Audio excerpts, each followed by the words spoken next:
warahmatullahi wabarakatuh. Waalaikumsalam warahmatullahi wabarakatuh. Selamat pagi. Pagi. Semangat. Semangat. Sudah makan? Sudah. Ada yang nggak masuk? Ada satu. Siapa? Hadis.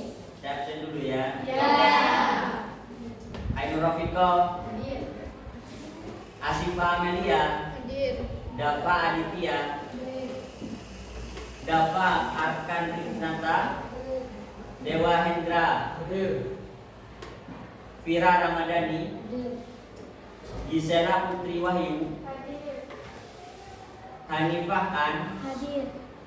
Indri Maulidia Putri, Hadir. Junaika, Hadir. Kelvin Situmorang, M. Fikri Sanjaya, Muhammad Afan, Muhammad Ridwan, Muhammad Fitra, Najimatus Natalia, Naila Ramadhani, Nicholas Ramadhani, Nur Aisyah. Masuk. Ini yang sakit ya? Ya. Sudah berapa hari ini? Berbagi. Nur Fitria Anggraini, Octavia Maharani, Retno Tri Puji Ayu, Hadir. Rifah Ifadah, Hadir. Rizky Adelia Putri, Hadir. Rizky Ariza Putra, Hadir. Sersabela, Hadir. Siti Amelia Putri, Vanessa Ayu Savitri. Berarti yang nggak masuk satu ya. Ya. Nah, kita lanjut ke materi. Materi sekarang ini tentang sejarah lisan. Ada yang tahu sejarah lisan?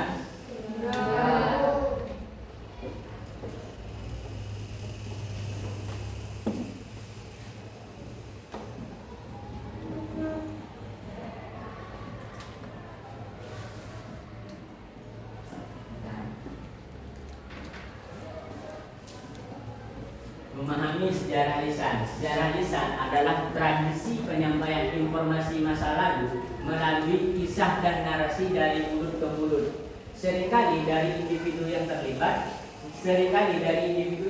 langsung dalam peristiwa tersebut. Artinya bagaimana sejarah lisan ini?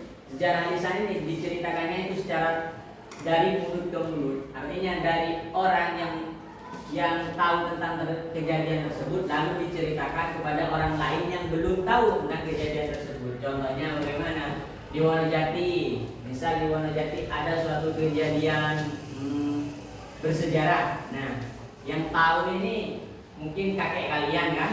Nah, kalian nanya ke kakek kalian, kan kalian posisinya nggak tahu kan? Akhirnya kalian nanya ke kakek kalian tentang suatu peristiwa sejarah yang ada di Wonojati. Kakek kalian ingin menjelaskan tentang kejadian tersebut. Nah, itu namanya sejarah lisan. Sejarah lisan itu sendiri ada yang, kalau di LKS itu ada yang namanya sejarah lisan primer dan ada juga yang sejarah lisan sekunder. Nah, kalau sejarah lisan primer itu artinya orangnya itu terlibat langsung, yang menjadi narasumber itu terlibat langsung. Contohnya kakek tadi itu, kakek itu terlibat langsung dalam kejadian tersebut, maka itu dinamakan sumber primer. Sedangkan sumber sekundernya siapa? Setelahnya kakek, kamu kan nanya kakek, akhirnya kamu tahu kan tentang kejadian tersebut. Nah, dari kejadian itu kamunya ini dinamakan sumber sekunder, tahu dari orang lain sudah, bukan kejadiannya tersebut. Nah, selanjutnya ada ciri-ciri utama sejarah lisan. Yang pertama, subjektif. Subjektif artinya dipengaruhi oleh sudut pandang narator. Sudut pandang narator itu kan bisa saja itu berbohong, dilebih-lebihkan atau dikurangi. Contohnya bagaimana? Contohnya misal suatu kejadian di Jinggawa, ada kecelakaan. Pas kalian mau berangkat sekolah, yang tahu ini dua orang, Niko sama Okta. Ya. Saya sebagai orang yang mau tanya kepada Niko sama Okta, harusnya saya tanya ini kedua-duanya. Kalau cuma saya tanya ke satu orang, ke Niko saja, Niko ini ada kemungkinan berbohong, ada kemungkinan melebih-lebihkan atau dikurangi. Ketika saya tanya kedua-duanya, ini kan menceritakan secara sudut pandang mereka masing-masing. Artinya Okta menceritakan kejadiannya itu ditabrak. Nah, setelah ditabrak itu orangnya lari yang nabrak. Nah, Niko juga cerita orang kejadiannya ditabrak dan orangnya tidak lari. Nah, ini akan ada kemungkinan yang berbohong ini siapa antara kedua-duanya, ya kan? Nah, setelah itu kalau sudah saya tidak bisa menemukan yang berbohong atau tidak, maka saya cari satu orang lagi yang tahu tentang kejadian tersebut. Nanti siapa yang paling banyak bohongnya, itu yang artinya ceritanya bohong. Kalau yang lebih banyak jujurnya, itu ceritanya yang benar. Nah, selanjutnya adalah konteks budaya. Disampaikan dalam konteks budaya dan sosial tertentu. Contohnya di pantai selatan ada apa yang ular itu? Nah, itu sejarah lisan, itu tidak tertulis, tapi orang-orang yang ada di sana itu tahu tentang cerita itu. Sekalipun itu namanya sudah sumber sekunder, karena bukan narasumbernya langsung yang tahu tentang cerita itu. Artinya dia itu, kalau kamu nanya ke orang sana, mereka pasti cerita tentang Watu Ulo, gimana Watu Ulo itu terjadi, apa. Kalau Watu Ulo itu kan terjadi gara-gara ada ular besar yang mau dulunya di Watu Ulo itu ada ular besar, katanya ada ular besar. Terus habis itu dia ularnya itu kayak naga apa udah kalian. Nah, itu mau makan semua ikan yang ada di Watu Ulo dan orang-orang nelayan yang ada di Watu Ulo. Akhirnya ada seorang pemuda yang dengan mempunyai kekuatan, kan itu hanya kayak semacam dongeng kan. Nah, dia punya kekuatan, akhirnya dia berperang dengan si ular tersebut, si ular raksasa itu. Akhirnya dia mengunggal kepalanya dan badannya, terus dipisah menjadi 3 bagian, kepala, badan, sama ekor. Nah, kepalanya ditendang ke daerah lain, terus badannya digali di sini dan ekornya ditendang ke daerah lain. Nah, akhirnya itu karena ada tumpukan besar itu seperti ular, makanya di sana dinamakan Watu Ulo.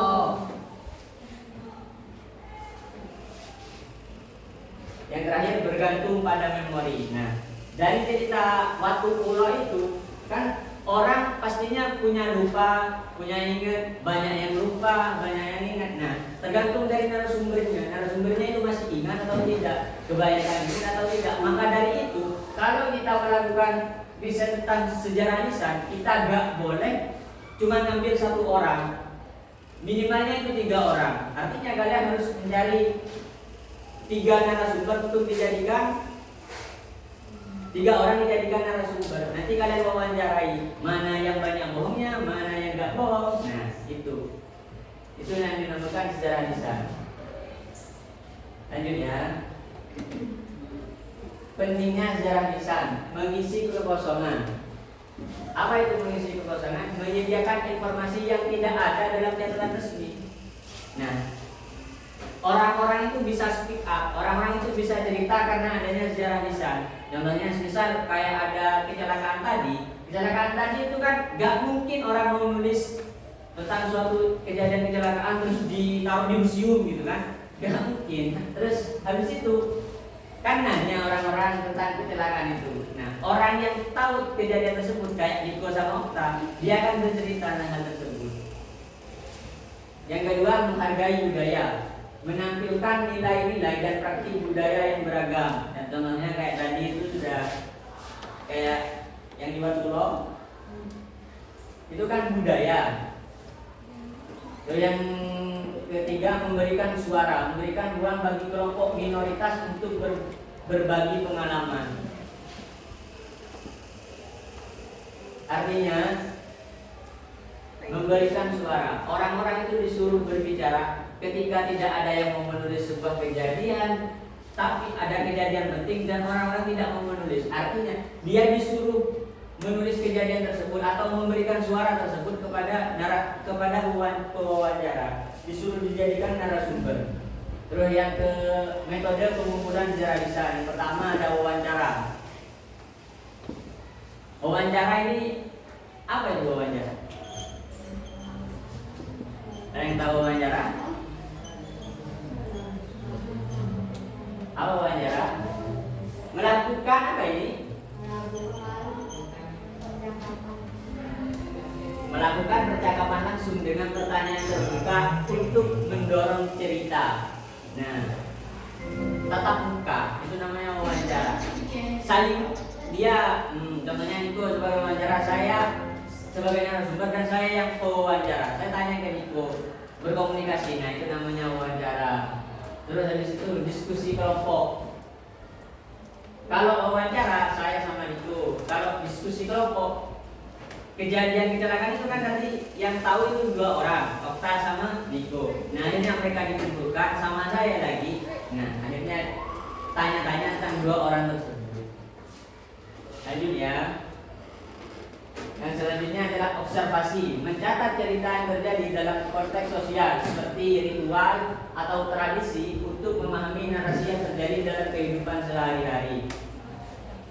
Nulisnya kayak kejadian di Watullah itu, kalau ada ular yang mau makan orang sama makan isinya laut, nanti diceritakan dan dituliskan. Contoh sejarah lisan di Indonesia pertama adalah cerita rakyat seperti Maling Kundang, apalagi Sangkuriang, tadi itu apa? Watullah, apa lagi?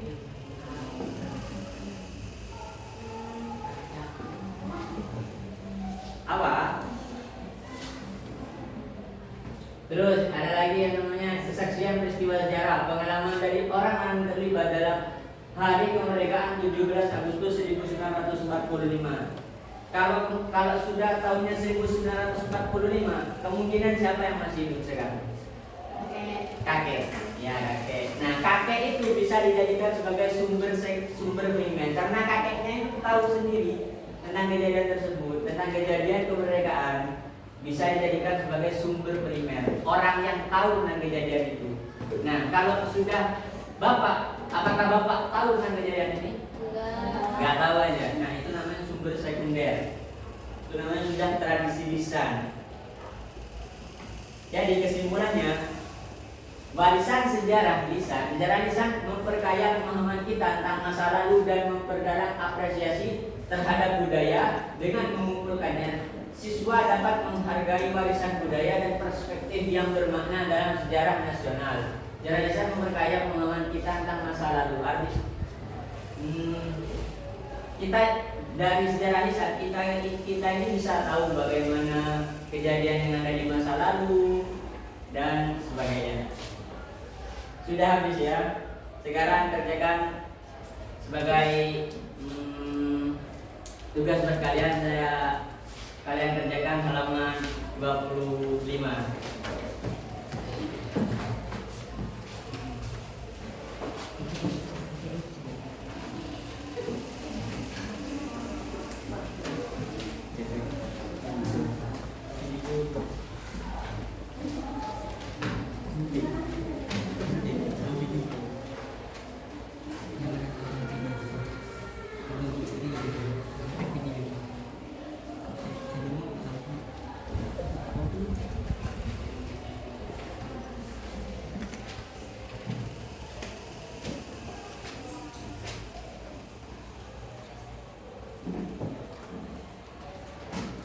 Saya kasih waktu 5 menit ya.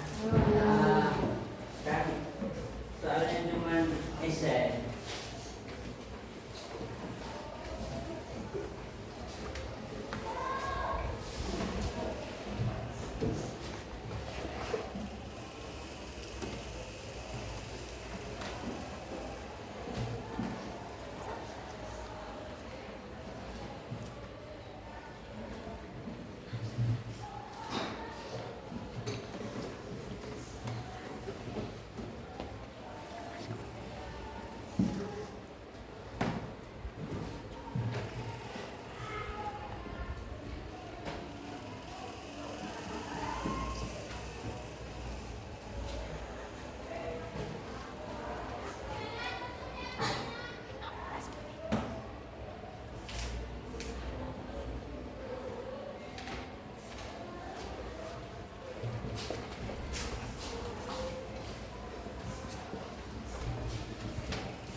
Waktunya jam 10 sampai jam 10 lewat 11 ya.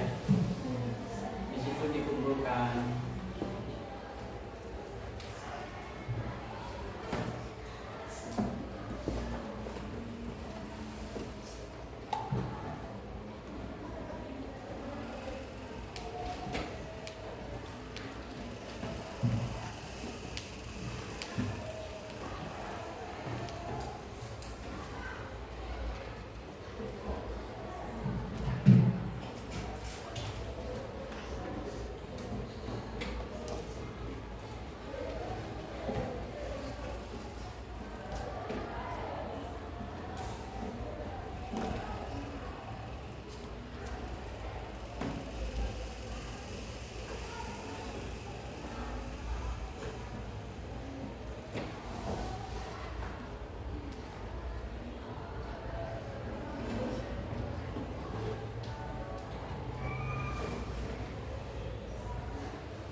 Sudah.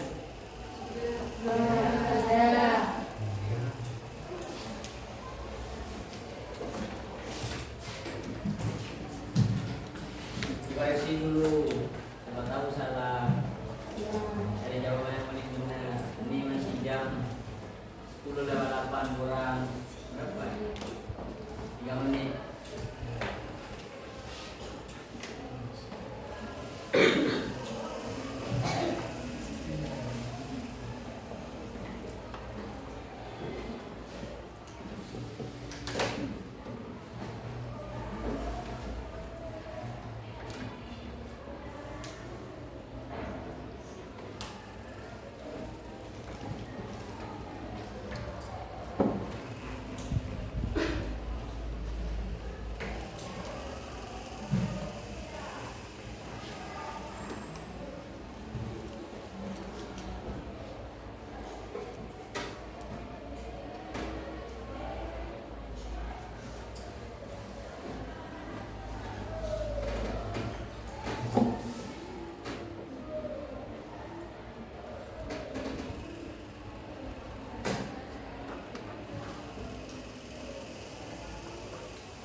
Sudah? Boleh dikumpulkan ke bangku paling depan. Ini dikumpulkan ke bangku ini, di sini.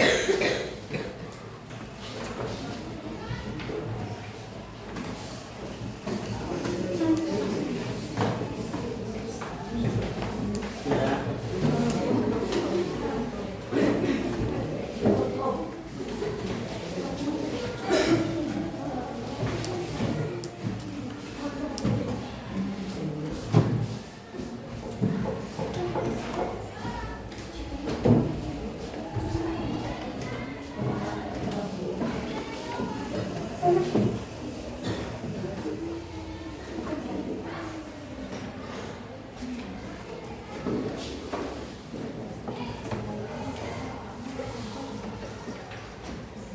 Bukunya saya bawa dulu ya. Nanti pertemuan selanjutnya saya koreksi dulu, nanti selanjutnya saya bagikan.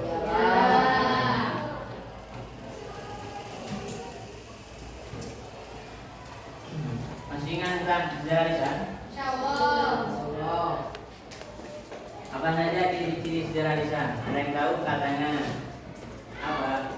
Detektif, konteks budaya, sama bergantung memori. Nah, ya ada 3 ya.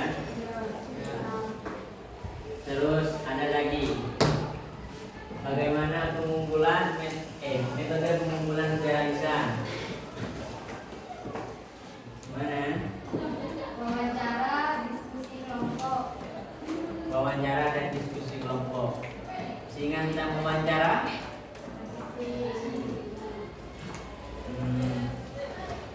Karena waktunya ini sudah habis, kita lagi istirahat. Materi hari ini yang sampai di sini dulu ya.